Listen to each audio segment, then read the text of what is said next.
তোর নাম কি? রাকিবুল ইসলাম। আচ্ছা, পড়াশোনা করো না? না। আচ্ছা, কি কাজ করো তুমি? নদীতে পাথর তুলো? কত করে পাও একদিনে? 500-600। 600। আচ্ছা, তোমার আব্বা কি করে? পাথর ওঠাই। এই কাজই করে? এই কাজ করতে কষ্ট কেমন? কষ্ট ভালো আছে। অনেক কষ্ট? পাথর তুলে কি করতে হয়? গাড়িতে দিতে হয়? হুম। মানে ট্রলিতে দিতে হয়? একদিনে কয় মানে কতটুকু পাথর তুলতে পারো? 14 বার 15 বার। 15 বার? এতে তোমার 500 টাকা দেয়? তাই? এখানে কোনো বিএসএফ কিছু বলে না উপর থেকে? পিটাই। মাঝে মাঝে পিটায়? হুম। তখন কি করো, চলে আসো? হুম।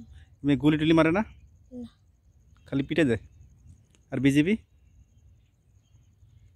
বিজিবি পিটাই। বিজিবি পিটায়, বিএসএফ কিছু বলে না? না। ও, এটা কি? নেট। এটা দিয়ে তুলতে হয়? হুম। হুম, ঠিক আছে, যাও।